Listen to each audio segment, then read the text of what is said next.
오늘 우리에게 주시는 하나님 아버지의 말씀은 데살로니가 전서 4장 9절에서 12절 말씀입니다. 데살로니가 전서 4장 9절에서 12절 제가 봉독해 드리겠습니다. 형제 사랑에 관하여는 너희에게 쓸 것이 없음은 너희들 자신이 하나님의 가르치심을 받아 서로 사랑함이라. 너희가 온 마게도냐 모든 형제에 대하여 과연 이것을 행하도다. 형제들아 권하노니 더욱 그렇게 행하고 또 너희에게 명한 것 같이 조용히 자기 일을 하고 너희 손으로 일하기를 힘쓰라. 이는 외인에 대하여 단정히 행하고 또한 아무 궁핍함이 없게 하려 함이라. 아멘. 우리가 새벽기도 시간에 계속해서 이제 데살로니가 전서 말씀을 나눕니다. 오늘은 이제 4장 9절에서 12절 말씀이에요. 4장을 시작하면서 바울은 하나님을 기쁘시게 하는 삶이 무엇인지 행하라고 권면을 하지요. 그러면서 3절에서 8절까지 하나님을 기쁘시게 하는 삶의 첫 번째를 얘기했어요. 그것은 성결한 삶입니다. 그 당시 이 음행이 사람들이 음행을 행하고 또 음란한 삶을 사는 것을 뭐 그냥 일상으로 살았던 그 시대에 바울은 진짜 그리스도인은 내 삶의 속에서 성결한 삶을 사는 겁니다. 그 얘기를 했고 오늘 이제 9절과 10절을 통해서 또 하는 두 번째 이제 이 얘기를 해요. 그것은 뭐냐면 형제 사랑에 대해서 힘쓰라. 두 번째는 이제 그 형제 사랑에 관한 것이죠. 여기서 형제 사랑이라고 하는 것은 이제 그리스도인 상호 간의 그 사랑을 얘기하는 겁니다. 같은 성도로서 또 하나님의 그 말씀을 붙잡고 천국을 향해서 걸어가는 그 성도들 사이에서 우리가 어떻게 그들을 대해야 되는지 그 얘기를 하고 있는 거죠. 그런데 지금 바울은 그 데살로니가 교회 성도들에게 이 부분에 대해서는 더 얘기할 게 없다고 얘기합니다. 더 쓸 것이 없다는 거예요. 왜 그래요? 이미 데살로니가 교회 성도들은 자발적으로 성도들을 사랑하고 또 그들을 돌보는 일에 힘쓰고 있는 교회였습니다. 그들은 억지로 뭐 또 해야 되니까 또 직분자는 또 그냥 이것도 안 하면 또 목사님이나 또 아니면 다른 사람들한테 뭐라고 또 좀 하고 또 눈치도 보이니까 뭐 이렇게 억지로 한 게 아니라 우리가 데살로니가전서 1장 3절에 보더라도 그 교회의 특징이 나오잖아요. 믿음의 역사가 나타나는 교회였고 그 다음에 소망의 인내를 이루는 교회였잖아요. 근데 한 가지 또 뭐였어요? 사랑의 수고. 그러니까 수고하고 그러니까 돌보고 섬기고 나누고 이러한 수고가 그냥 누가 시켜서 아니면 억지로 마지 못해서 하는 것이 아니라 하나님이 주시는 그 마음, 그 하나님을 향한 그 사랑, 하나님이 나를 사랑하신 그 사랑이 절절해서 그냥 그렇게 드러 나오는 거예요. 어떻게 보면 사람들 보면 저렇게 다 퍼주고 나누고 하면 바보 같지 않나? 그게 진짜 그리스도인의 삶이에요. 그 소리를 들으면 잘 사는 겁니다. 그러니까 지금 그렇게 있는 거예요. 그들은 여기 바울이 얘기하잖아요. 하나님의 가르치심을 받아. 그러니까 하나님의 말씀이 그렇게 하라고 하면 하는 거예요. 요즘 시대에 그게 맞냐 아니냐 이 따지는 게 아니라 하나님이 하라 하면 되는 거예요. 판단 기준은 세상 사람이 있지 않습니다. 하나님 말씀에 있는 거예요. 그러니까 지금 이 교회는 하나님의 가르치심을 받아. 사람이 시켜서 한 게 아니에요. 하나님의 사랑, 하나님의 말씀이 그 안에서 끊임없이 샘솟으니까 안 할 수가 없는 거예요. 되어지게 만드신 거죠. 그러니까 그렇게 된 거죠. 근데 그 사람들의 그 사랑은 어떻게 되냐면 10절에 보면 그냥 한 군데 머물러 있지 않아요. 바울이 그렇게 얘기하잖아요. 더욱 그렇게 행해라. 그러니까 지금 잘 하고 있는데 그것을 더욱 힘쓰라고 얘기해요. 그러면서 그들이 이제 이거 잘하고 있는 부분은 이제 계속 더 권면하고 칭찬하는 거죠. 그들이 더 이 일들을 지금 잘하고 있다는 이유가 여기서 또 나오죠. 그냥 자기 교회 성도들 그들을 돌보고 섬기고 구제하고 사랑하는 것은 뭐 웬만하면 다 할 수 있어요. 이것도 어려운 분들 있을 수 있지만 지금 데살로니가 교회는 거기서 머물러 있는 게 아니라 그 성도들은 마게도냐에 있는 모든 형제에 대하여, 그러니까 사랑이 확장이 되는 거예요. 우리 교회 성도들 이게 아니라 하나님 앞 하나님의 이름으로 모인 하나님이 부르신 모든 성도들 그가 그들에게까지, 그러니까 범위가 확장되죠. 그러니까 마케도냐는 지금 이제 발칸반도 이쪽으로 해서 지금 데살로니가는 이제 마케도니아의 수도인데 그쪽에는 이 데살로니가 교회 이외에도 빌립보라는 지역에 빌립보 교회가 있었고 또 베레아 도시에 베레아 교회가 있었고 뿐만 아니라 뭐 더 성경에 나와 있지 않지만 그 더 많은 교회가 있지 않겠어요? 확장되고 사람들이 복음을 전하면서 그런 일들이 일어났으니까 지금 그들에게까지 궁핍한 사람들은 물질적으로 구제하고 또 어떤 사업차 또 이 데살로니가 지역을 방문하는 그러한 성도들은 잘 대접하고 이러한 일들이 지금 데살로니가 교회 안에 일어났다는 거예요. 그러니까 사랑을 말로만 사랑이 아니라 말씀을 있는 대로 사랑의 실천을 한 거죠. 그게 데살로니가 교회인데 바울은 그런 것들을 잘하고 있는데 더 그렇게 행하길 원합니다. 왜냐하면 우리는 여기서 멈춰서는 안 되기 때문에 그렇죠. 바울이 에베소서 4장 13절에 얘기한 것처럼 우리는 그리스도의 장성한 분량까지 자라나야 됩니다. 그러니까 하나님 주시는 분량들이 있어요. 오늘은 오늘의 분량이 있거든요. 그것만 채우시면 돼요. 내일 염려할 것도 없고 오늘 이만큼 했는데 또 내일은 또 어떻게 이걸 더 감당하지? 염려할 거 없어요. 내일은 또 내일 하실 분량을 주실 것이고 또 감당케 하실 힘을 주실 것입니다. 그러니까 잘하게 하시는 거예요. 지금 바울은 그 교회 성도들에게 그것을 권면하죠. 근데 11절에 이제 분위기가 또 이제 바뀌어집니다.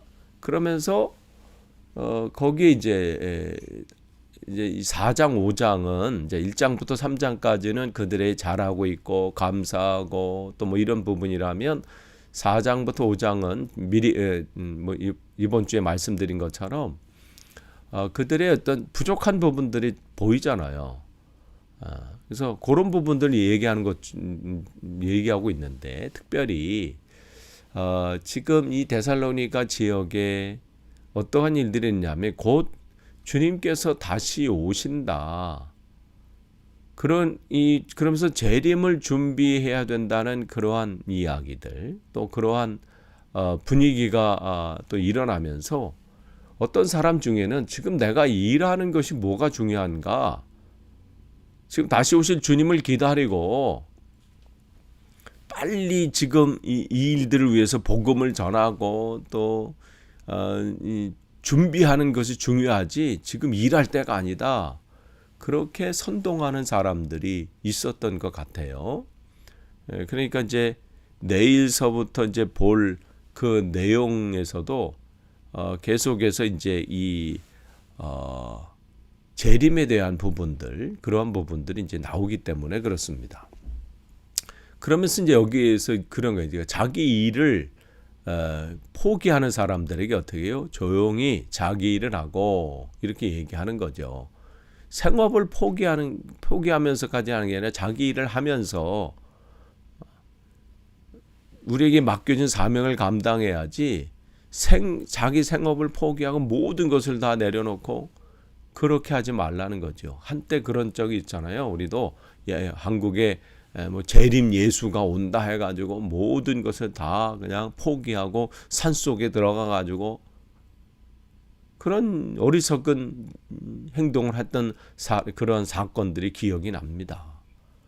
그때만 있었던 게 아니에요. 지금 이 시대, 지금 데살로니가 그쪽 지역에도 이러한 일들이 일어났다는 것이죠. 그러니까 이 모든 삶을 그냥 하고 가정도 돌보지도 않고 모든 것을 않고 재림만 준비하는, 다시 오실 주님만을 준비하려고 애쓰는 일들이 그 시대에 일어났다는 거죠. 그래서 조용히 자기 일을 하고, 그러니까 세상의 어떤 것에 동요하지 말고 일상의 삶을 살면서 그 가운데 내게 맡겨진 사명들이 무엇인지 분별하고 또 그 일들을 감당하라는 것이죠. 그러니까 일상의 삶을 내팽개치는 사람들을 이제 경계하는 것이죠. 그러면서 너희 손으로 일하기를 힘쓰라.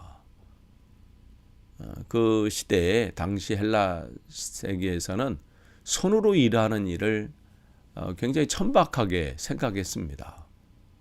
저런 건 내가 저런 일을 하나? 내가 어떤 사람인데? 그걸 일에 대해서 구분하는 일들이 있었어요.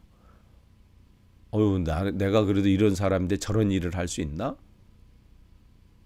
근데 바울은 모든 일, 그런 것은 하나님께 주신 것인 거죠. 그러니까 그런 인식이 없으면 우리가 이 직업에 대해서 이거는 귀한 일이고 이거는 아니고 이렇게 우리가 구분하게 된다는 거죠. 그러니까 모든 내 삶 속에 주어진 일에 최선을 다하라는 거예요. 그게 다 귀한 일인 거예요. 바울은 그 얘기를 하고 있는 것이죠.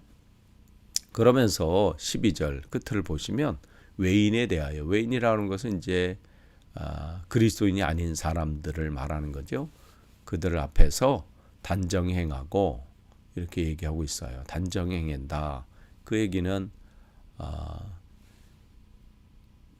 지금 다시 오실 주님 오실 재림을 맞이한다고 난리 법석 치면서 가정을 돌보지도 않고 뭐 다른 일 하지 않고 오로지 그냥 재림 예수만 기다린다고 그런 것이 아니라, 그런 것을 할 때 믿지 않는 사람도 어떻게 하겠어요? 비난거리를 찾지 않겠어요?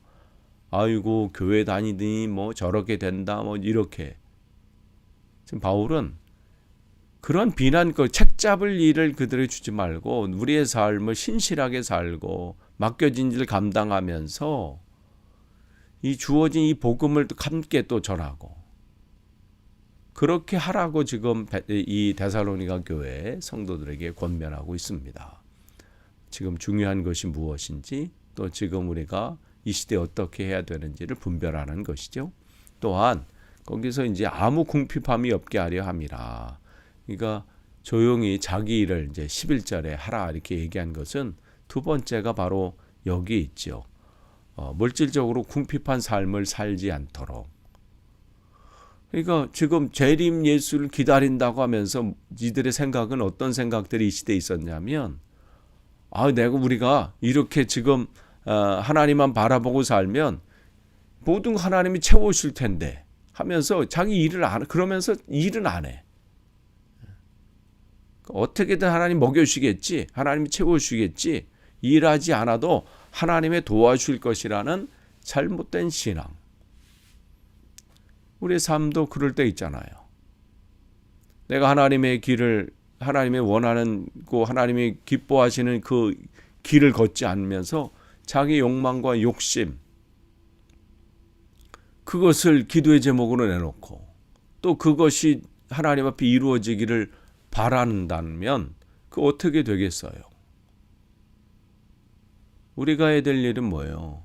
내 삶 속에서 하나님이 기뻐하시는 대로 선택하고 결정하고 분별하고 그렇게 해서 그 일들을 갈 때 그 안에 하나님의 은혜가 임하기를 구할 뿐이죠. 그는 하나님의 전적인 권한이에요. 주신 것도 하나님이고 안 주시도 하나님의 뜻이에요. 그러니까 지금 바울은 정말 우리가 지금 데살로니가 교회 안에 그러한 분위기가 외부에서 올 때에 거기에 휩쓸리지 말고 우리에게 맡겨진 그 일들을 잘 감당하고 더불어 그 안에서 맡겨진 우리의 사명들, 복음을 전하고 또 사랑의 실천을 하고 성결한 삶을 살고 이것을 놓치지 말라고 권면하고 있습니다. 아무쪼록 우리 교회 성도들, 저와 여러분이 데살로니가 교회 성도들처럼 정말 하나님이 기뻐하시는 그러한 삶을 온전히 살고 맡겨진 사명 온전히 감당하기를 축복합니다. 기도하겠습니다. 하나님 감사합니다. 우리가 이 시대에 어떠한 삶을 살아야 되는지 세상의 기준이 아니라 하나님의 기준에 우리의 삶을 드리기를 원합니다. 그 길이 쉽지 않을 수도 있습니다. 내가 원하는 내 욕망과 내 욕심과는 다른 길일 수 있습니다. 그러나 그 길을 걸어감에 있어 조금도 흔들리지 않도록 우리를 붙잡아 주시고 그걸 우리의 억지로 내 힘으로 하는 것이 아니라 주님이 주시는 그 힘으로 그 주님이 주시는 그 은혜로 감당할 수 있도록 인도해 주옵소서. 예수님의 이름으로 기도하옵나이다. 아멘.